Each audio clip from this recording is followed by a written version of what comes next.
favor, abra comigo. Livro do profeta menor, Oséias, capítulo 11. Capítulo 11.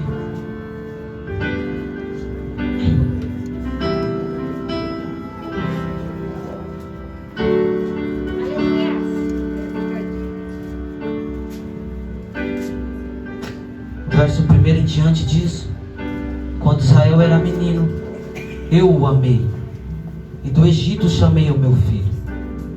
Quanto mais eu chamava, quanto mais ele se afastava de mim. Sacrificavam a Baalins e queimavam incenso às imagens de escultura. Mas fui eu quem ensinei Efraim a andar. Tomei-os nos meus braços, mas eles não entenderam que era eu quem os curava. Atraí-os com cordas humanas e com laços de amor fui para com eles, e como quem alivia o jugo sobre o seu pescoço, e me inclinei para dar-lhe de comer. Verso 7 e verso 8 diz: por causa dos seus caprichos, porque o meu povo é inclinado aleluia, a se rebelar contra mim. Se são chamados a dirigir-se para o alto, ninguém faz. 8. Mas como poderei eu abandoná-lo, Efraim? Como poderei entregá-lo, Israel? Como faria com o que fiz com Admá? Ou poderia fazer a você outra, Zeboim? Meu coração se comove dentro de mim, e toda a minha compaixão se manifesta. E você toma o seu respectivo assento, amém?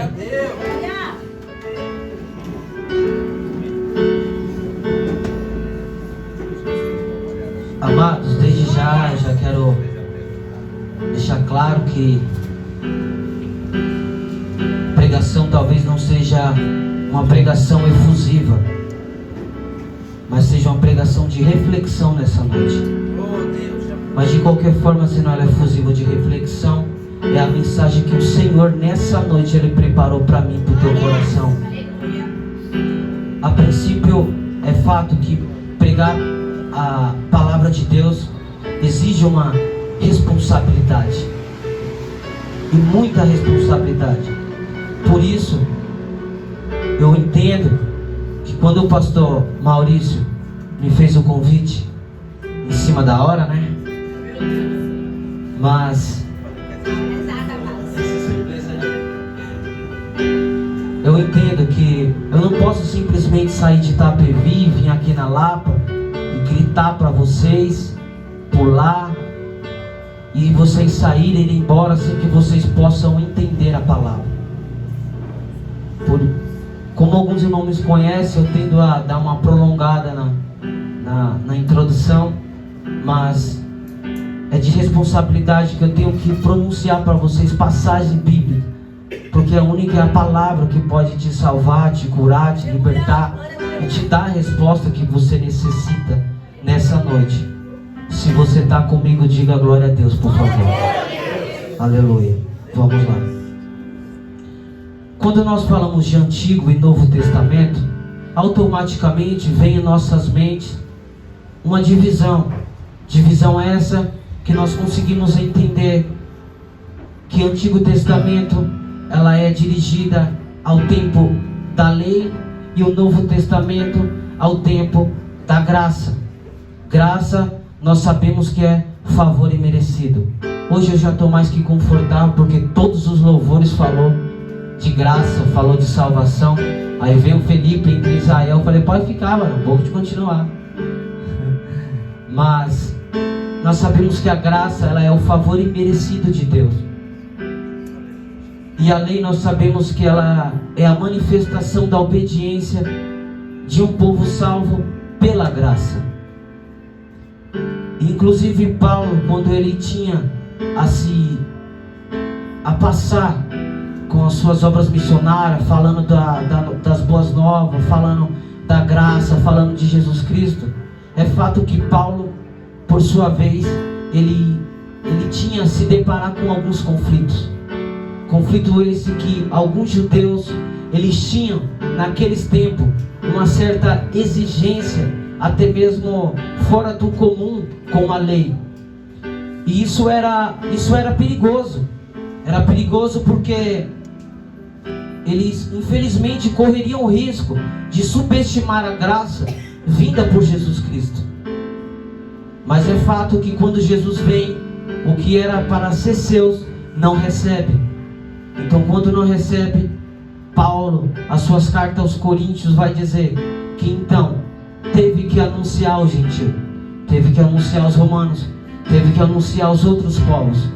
E aí Lucas vai dizer no seu capítulo 22, que eu acho muito linda essa passagem, vai dizer que agora um certo homem, ele resolve fazer uma festa. Festa essa que ele resolve escolher os seus convidados a dedo, escolher os seus convidados em uma certa importância. Só que a Bíblia vai dizer que quando ele passa, naquele tempo, eles não anunciavam uma festa aqui para acontecer amanhã. Eles anunciavam o convite de uma festa hoje, para acontecer daqui a alguns meses, daqui a alguns anos. Só que a princípio eles receberam essa carta, esse convite. Só que quando estava próximo à festa, a Bíblia vai dizer que o servo sai de novo dizendo, reforça o convite, diz que está próximo e manda vir para a festa. Aleluia. É fato que quando esse servo passa, a Bíblia vai dizer que todos os convidados, falando rasgado aqui, eles rejeitaram. Só que existe uma palavra que o significado se dá de desculpa. E o que é desculpa? Desculpa é quando eu não quero fazer algo, por isso eu invento outra coisa.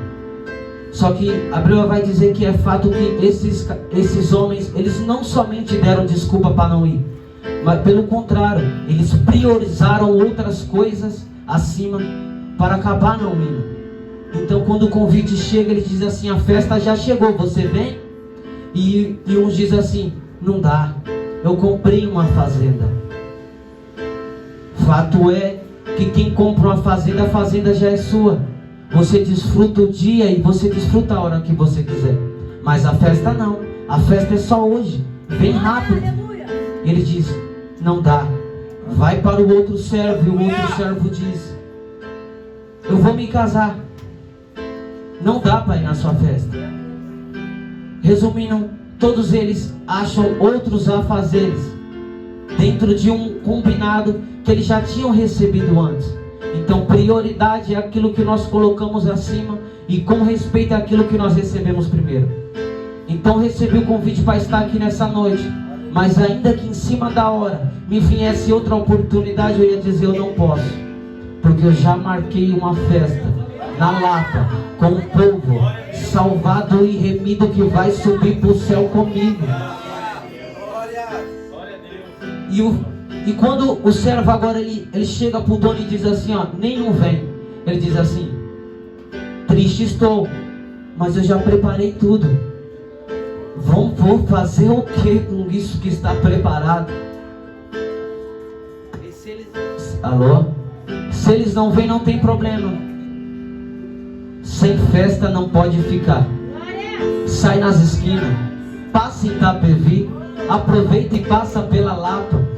Manda o convite e chama aqueles que nem merecia ser salvo. Manda aqueles os convites que nem merecia estar aqui, que tinha outros afazeres melhor do que está aqui. Mas o Espírito Santo de Deus te mandou um convite e disse, eu tenho uma responsabilidade com você. E agora aquilo que nem era para ser seu, pode sentar na mesa, tá pago. Eu já paguei com preço alto, é só desfrutar. Aleluia, aleluia. Bom, estou falando da graça. Nem estava no esboço, mas deixa pra lá. Então agora, nós sabemos que após os judeus ter negado a vinda de Jesus, o que acontece de fato agora é que eles tinham uma certa importância com a lei, que eles guardavam a lei ao extremo. Para eles, guardar a lei de Moisés era um símbolo de pertencer à nação e de um relacionamento para com Deus. Então, se algum indivíduo desejasse e quisesse fazer parte dessa nova aliança com Deus, esse indivíduo teria que guardar toda essa lei de Moisés. E qual que é o mal nisso, Deus? O mal nisso é que agora eles queriam transformar a lei em uma condição para a salvação. E isso é errado. A lei, ela nunca foi destinada à salvação. A salvação, ela sempre foi uma questão de fé, dada pelas promessas a Deus que hoje se cumprem em Jesus Cristo. Então, as pessoas na época, ela tendem a diferenciar o Novo e o Antigo Testamento em relação à salvação. Em que aspecto? Que o Novo Testamento se dá em você crer em Jesus Cristo, e no Antigo Testamento está em obedecer à lei. Bom, no Novo Testamento está correto se afirmar, mas no Antigo Testamento não necessariamente se equivale a isso. Por quê? Porque a graça, ela é o princípio da salvação de toda a Bíblia. E por causa do amor e da fidelidade de Deus, que agora se estabelece e faz uma aliança com Israel, que incluía guardar essa lei. Então, guardar a lei era uma consequência de uma graça que já estava posto sobre ela. Prova disso, que Gênesis 3 vai dizer agora que todos estavam perdidos em pecado. Mas Deus agora, Ele resolveu anunciar e planejar e abençoar o povo naquele contexto por meio de uma nação, Israel. E Israel ser escolhido por Deus para alcançar o mundo é graça. Israel não merecia. Israel não tinha o porquê ser escolhido. Tão próprio Abraão não merecia. Mas Deuteronômio 7 vai dizer que o Senhor disse assim, de todos os povos eu escolhi Israel. E Deus é tão lindo que Ele justifica dizendo: não porque vocês eram maiores, não porque vocês eram melhores, pelo contrário, porque vocês eram menores. Mas eu quis amar vocês. E após isso, agora nós vamos saber que o motivo de Deus ter remido Israel agora do Antigo Testamento é que Ele faz uma aliança em Êxodo 19.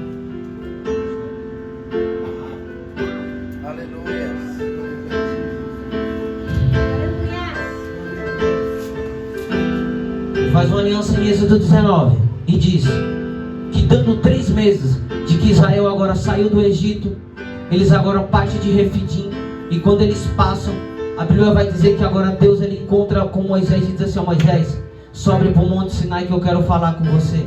Anunciarei algumas palavras que você terão que dizer à casa de Jacó, aos filhos de Israel. E ele diz: assim você falará a eles: vocês viram o que eu fiz ao Egito, e como levei vocês sobre as asas das águias, e as trouxe para perto de mim. Agora, pois, se ouvires a minha voz e guardares a minha aliança, vocês serão propriedade peculiar dentro de todos os povos, porque de toda a terra é minha. Perceba que Deus agora faz uma aliança com Israel. Quando Ele faz essa aliança, Ele diz: eu só dou uma condição: obedeça a lei que eu estou impondo sobre vocês. Se vocês guardarem os meus mandamentos, ouvindo a minha voz, então eu serei com vocês. Vocês serão prioridades para mim. Vocês serão como propriedade peculiar. Adiantando um pouco, nós vamos saber mais para frente que agora eles vêm a quebrar essa aliança. Quando Israel agora tende a quebrar essa aliança, o livro de Juízes, ele é o que abre as nossas vistas e tende a dar o pé para a quebra dessa aliança. Se você está comigo, diga glória a Deus, por favor. E agora no livro de Juízes,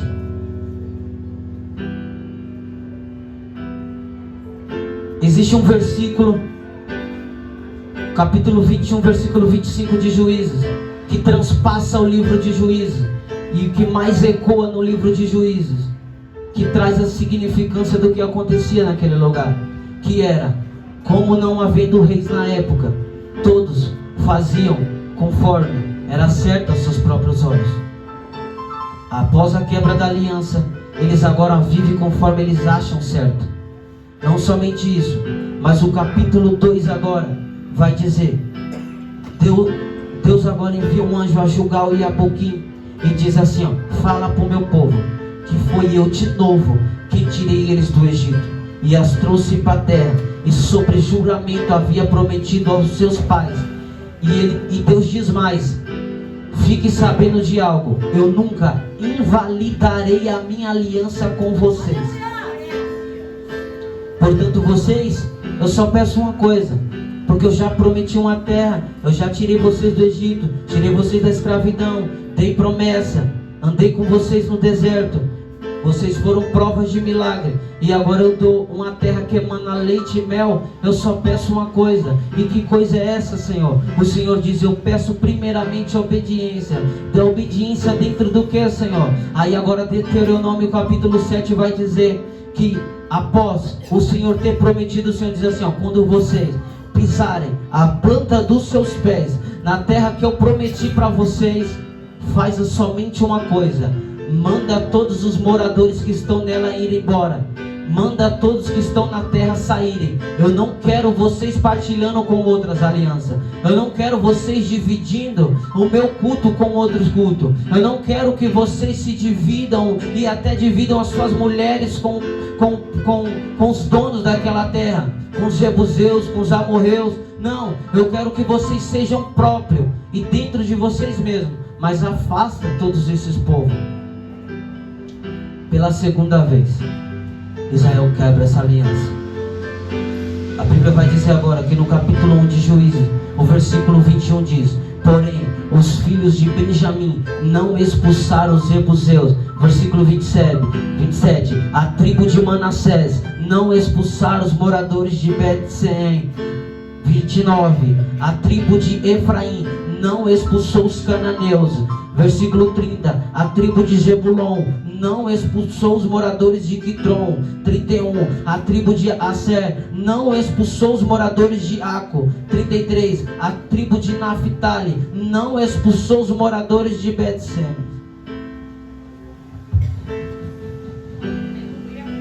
Fica difícil querer viver promessa quando a gente não obedece.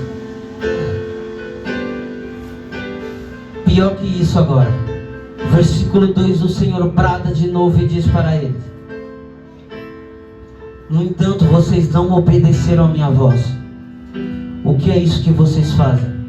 Por isso também eu disse: não expulsarei esse povo da presença de vocês. Pelo contrário, eles serão os seus adversários, e os deuses dele serão uma armadilha para vocês. Dentro dessa pequena introdução, nós agora conseguimos entender o texto que lemos agora em Oséias, capítulo 11. Aleluia. O porquê que agora Oséias falam essas palavras através do Senhor. Oséias, nós sabemos que é um homem levantado por Deus, vivido numa das piores épocas ali de Israel. Nós sabemos que essa época ela era tão difícil, a ponto de que quem governava o reinado de Israel na época era um dos piores reis, Jeroboão II. Mas quando nós nos atentamos para o livro de Oséias, nós, para ficarmos fácil, nós dividimos o livro de Oséias em 3 partes, em 3 sessões.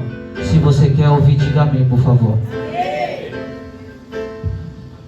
A primeira sessão se divide do 1 ao 3, que relata o casamento de Oséias. Talvez seja a parte mais conhecida do livro de Oséias. Oséias é um profeta levantado por Deus, na qual Deus diz assim: vai a uma casa de prostituição e casa com uma prostituta. Não somente isso, mas você terá 3 filhos. E Oséias tem esses 3 filhos. É bem verdade que naquela época, naquela cultura, eles tinham a dar o nome dos filhos que nasciam recorrente ao que acontecia no momento, recorrente ao que estava acontecendo. Então Deus diz assim: vai, casa com a prostituta, traz ela para dentro de casa e tenha 3 filhos.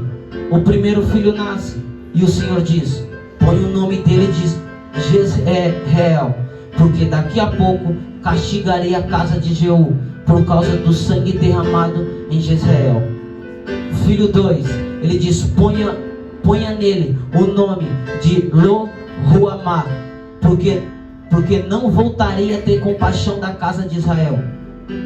Filho 3, ele diz: ponha nele o nome de Lo-Ami, porque vocês não são os meus povos, nem eu serei o Deus de vocês. A princípio é fato que nós conseguimos entender que o Senhor está passando é um momento aqui que ele se encontra furioso, a ponto daquela quebra da aliança passar por livro de Oséias e Israel continua a viver no ciclo. Que ciclo é esse? Que eles passam por alguns conflitos de algumas vizinhanças que Deus prometeu: vocês serão como armadilha para eles. Então agora eles ficam aprisionados, passam por apuros. O que eles fazem? Eles clamam ao Senhor. O Senhor vai lá, levanta um juiz, salva eles. Eles vêm a ficar um tempo de paz. Depois, de novo, tende a pecar e fazer sacrifícios a outros deuses. O Senhor entrega na mão dos inimigos. Ele vem, se arrepende, o Senhor vem, salva de novo e vai vivendo esse ciclo. E o Senhor vai dizer: até quando vai viver nesse ciclo? Até quando vai ficar nesse ciclo vicioso? Até quando vai ficar nesse ciclo? Agora o Senhor tem que rasgar e dizer assim: mandei Oséias ir casar com uma prostituta para quê? Nós sabemos que é um sentido profético que o Senhor está dizendo: Israel, a prostituta é você. Eu sou o marido fiel. Significa que de dia você me quer, mas à noite você me troca. De dia você fica comigo, mas à noite você adora outro. De dia você vem de qualquer jeito, mas à noite você se arruma, se perfuma e vai se deitar com outro. Agora Oséias, não somente ter perdido a prostituta que volta a se prostituir, Deus não suficiente diz: volta lá de novo e traz ela para dentro de casa. Só que quando ele vai, tem uma condição. Condição essa que o amante diz: para você ter ela, você vai ter que me pagar. Oséias tem que pagar. Equivalente seria um dia de trabalho da época deles. Mas Oséias tem que pagar para trazer ela de volta. Aí o Senhor disse: sou eu. Todas as vezes que você sai, sou eu que pago o boleto para você voltar. Toda vez que você sai, sou eu que pago as contas para você entrar para dentro. Toda vez que você vem suja, sou eu que te lavo, sou eu que te dou banho, sou eu que limpo as suas vestes. Para quê? Para vocês se sujar de novo lá fora, para vocês se lambuzar de novo lá fora. O mal às vezes da igreja talvez seja isso, seja pessoas que vêm para dentro só para se aliviar, mas nunca para ser sarado. Vem gente só para se satisfazer, mas nunca para ser curado. Aí Deus diz: chega, já cansei, eu já te trouxe uma vez, já te trouxe 2 vezes. Até quando vai ficar vindo de dia e me trocando de noite? Até quando vai vir para minha casa só querendo aquilo, achando que Jesus é gênio da lâmpada mágica, que você esfrega, faz o pedido e vai embora, se satisfazer com isso? É por isso que Tiago capítulo 4 vai dizer: vocês não recebem porque vocês não pedem, e quando pedem, mas pedem mal. É por isso que não recebem. Pedem, mas pedem para satisfazer nos seus próprios deleites, pedem para te satisfazer nos seus próprios prazeres. você. Mas Paulo, fica tranquilo que Paulo já nos estava alertando faz tempo, dizendo: Timóteo, haverá dias trabalhosos. Que dias são esses? Dias em que muitos chegarão à casa do Senhor, dispensarão a palavra do Senhor, dispensarão os ensinos bíblicos, dispensarão a palavra da verdade, e procurarão mestre que só lhe façam prazer, que só tragam palavra que traz comissões aos seus ouvidos, que só traz palavra que vem para te aliviar. Mas a palavra de Oséias rompe nessa noite, passando pela estação do templo, chegando aqui na Lapa, dizendo assim: mas ainda em que muitos tendem a quebrar minha aliança, visita o meu povo lá na Lapa, que eu sei que alguém já tentou lá, eu sei que há um povo que ainda não quebrou aliança, que ainda não rompeu comigo. Existe um povo que nessa noite, mediante ao mundo lá fora que oprime, toda vez quando dá 7 horas da noite, quando dá sexta-feira, eles entenderam, não tem como mais ficar aqui. Eu sou casado com um e agora eu tendo a me aproximar.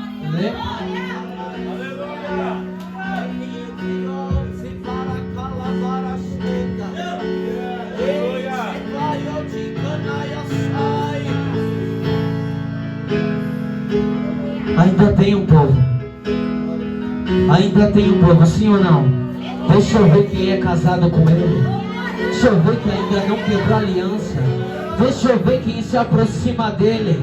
Deixa eu ver quem ainda anda em santidade.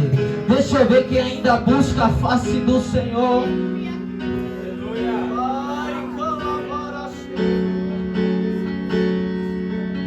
Eu já vou finalizar.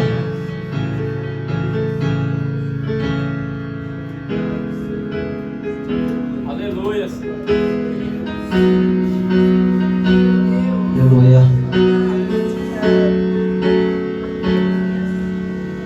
Aleluia. Glorificado, exaltado, Pai. Oséias capítulo 11 escreve um texto emocionante, ao contrário de Tiago, que Tiago capítulo 8 diz: rejeitai-vos ao inimigo e sujeitai-vos a Deus. Só que interessante é que no texto acima ele diz: sujeitai-vos a Deus. Só que no versículo anterior ele diz: aproximai-vos. Nós sabemos que se sujeitar e se aproximar é diferente. Senão ele não precisaria testificar. Você se sujeita, você já está próximo. Não. Se sujeitar é uma coisa e se aproximar é outra. É o que o Oséias diz no capítulo 4. Vocês não conhecem, por isso prossigamos em conhecer o Senhor. E que tipo de conhecer é esse que Oséias está dizendo? Não é só um conhecer de ouvir falar, mas é um conhecer que Jó disse: antes eu te conheci só de ouvir falar, mas hoje os meus olhos te contemplam.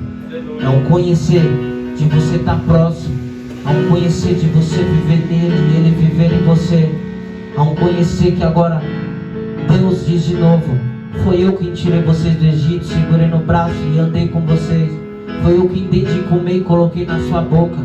Foi eu quem fiz você andar. Quando os seus pés tropeçavam, era eu que colocava a mão para você não cair. E quando o jugo pesava, era eu quem aliviava. Esse texto de Oséias, ele alude o texto do filho pródigo. Ele alude o texto do filho pródigo como em um Deus ou em um pai que deu de tudo para o seu filho, e o seu filho, depois de crescido, pegou todas as suas riquezas e os seus bens e gastou fora.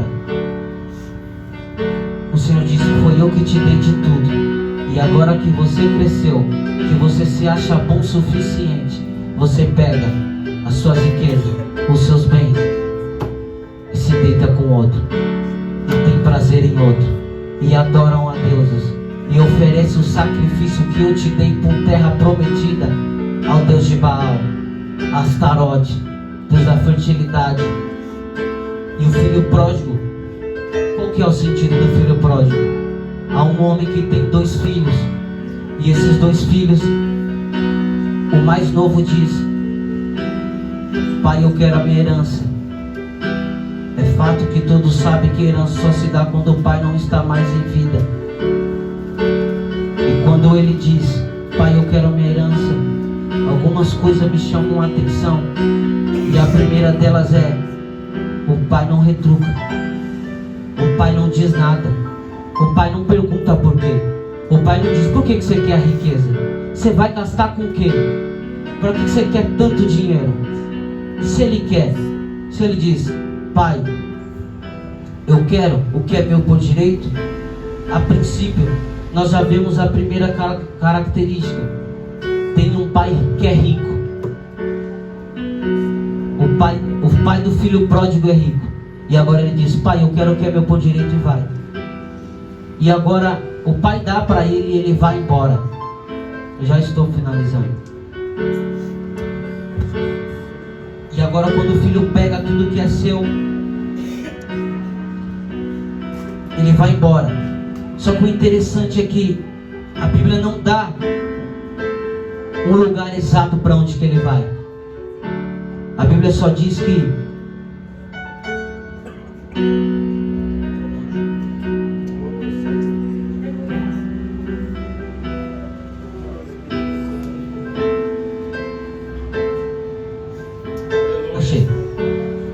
o filho pega agora tudo que é seu e parte para uma terra distante.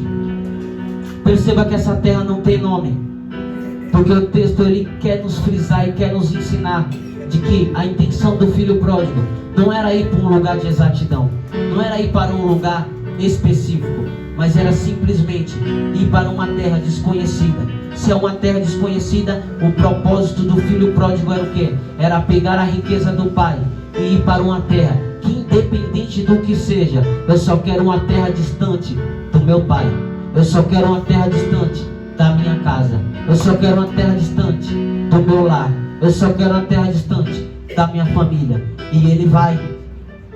A segunda característica do texto é que diz: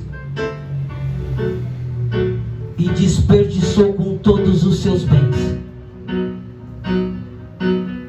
Perceba que quem não tem, quem não suou, quem não sabe o valor de conquistar algo, vai sempre desperdiçar, vai sempre gastar com forma supérflua, vai sempre gastar as suas riquezas com forma desvalorizada, porque não sabe o valor de ter conquistado. Então a intenção do filho pródigo é pegar as riquezas e ir para uma terra distante do pai e gastar em desperdício.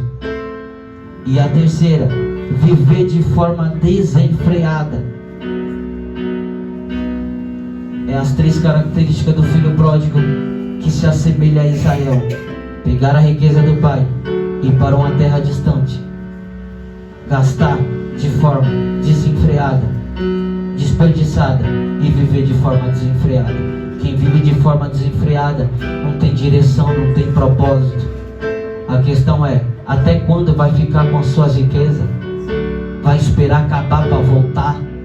Até quando vai esperar que o filho pródigo tenha de perder tudo para então ele cair em si, que é chamado de metanoia, que é essência de pensamento, de caráter ou de espiritual, que quando ele cai ele percebe e diz: eu não tenho nada.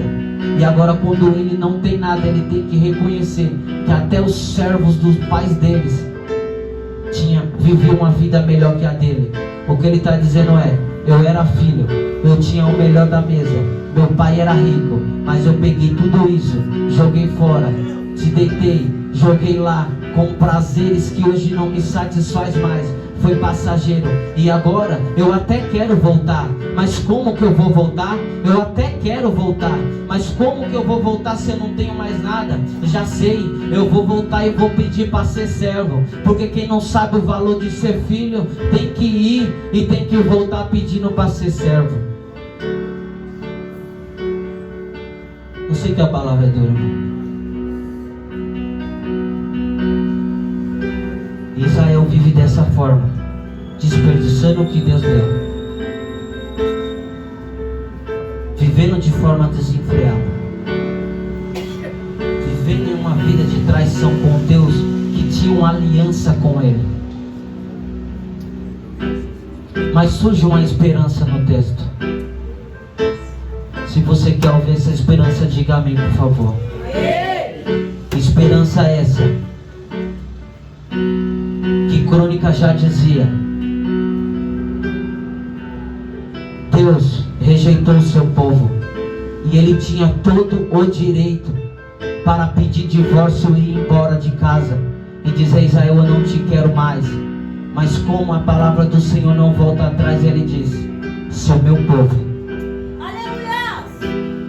se o meu povo, que se chama pelo meu nome, se humilhar e orar e se arrepender dos seus maus caminhos, então eu, Senhor, ouvirei do céu, perdoarei os seus pecados e sararei a sua terra. Aleluia! Glória a Deus. Eu finalizo aqui. Eu acho interessante que o Senhor diz: eu sararei a sua terra. Quando o Senhor diz assim: eu sararei a sua terra, terra ela serve para produzir. Eu sararei a sua terra. Eu me lembro de Gênesis capítulo 1, onde o Senhor no capítulo 1 versículo 9 vai dizer que haja separação das águas e águas e se forme uma porção seca. Essa porção seca o Senhor vai dar o nome de terra. Só que o interessante é que desse versículo para cima, tudo que o Senhor faz é: haja e ouve, haja e ouve, haja e ouve. Mas quando chega nesse versículo, o Senhor diz assim: ó, terra seca, produza. Eu nunca vi terra seca produzir, pastor. Não tem uma chuva. Porque o Senhor não disse assim, ó, haja o vale, vai chover para a terra dar. O Senhor disse assim, ó, é no seco. Produza no seco.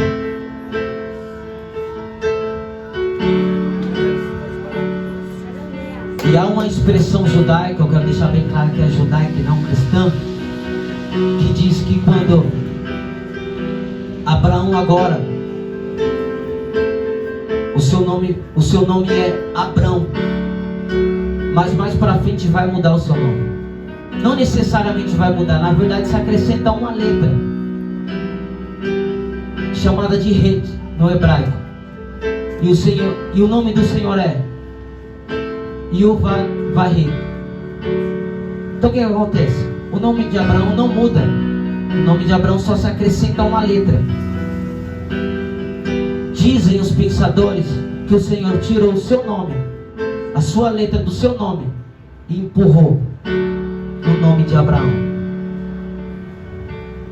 E quando ele empurra, ele diz assim: Senhor, mas de que me vale se nem filho eu tenho? De que me vale, Senhor, se eu nem posso produzir?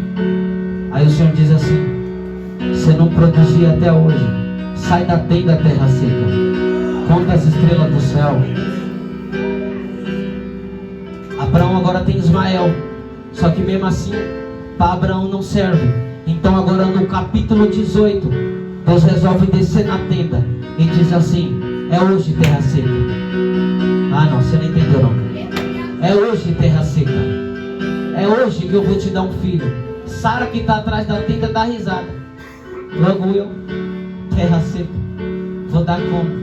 Ele diz assim: você não produzia até agora, mas para quem se aproxima de mim, mas para quem é meu amigo, conta as estrelas do céu, que grande será a sua nação. Fique de pé comigo, por favor. Fique de pé comigo, por favor. A mensagem do Senhor foi só: por que você fez? Por que você não fez assim? A mensagem do Senhor foi dura, dando consequência. Se o ministério de louvor quiser vir, com a permissão do pastor. A mensagem do Senhor foi dura, Mas a mensagem do Senhor nessa noite para você é: como me esquecerei de você, Efraim? Como me esquecerei de você? Como posso eu, como pai, que te criei, que te fiz andar, que te dei fortalecimento, que dei de comer, te dei promessa, como posso eu hoje me esquecer de você? Isaías diz no capítulo 15: mais ainda que a minha mãe que amamente o seu filho por 9 meses, ela venha se esquecer, o Senhor jamais se esquecerá de ti. A mensagem do Senhor é: hoje eu já cheguei aqui na Lapa, eu quero saber quem é o primeiro que vai se aproximar de mim. Eu quero saber quem é o primeiro que vai se chegar até mim. Chances eu já te dei, oportunidades eu já te dei. Saiba que uma vez filho é sempre filho. Não tem como me invalidar uma aliança que eu fiz por amor ao meu nome. Eu já te lavei, já te remi. E hoje eu cheguei aqui só para te perguntar: vai se aproximar de mim hoje?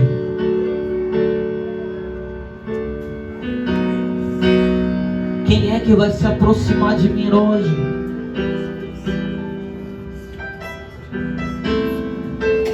Quando você der um passo até mim, então eu dou 2 ao seu respeito. Então eu dou 2 adiante de você. Nossa ajuda.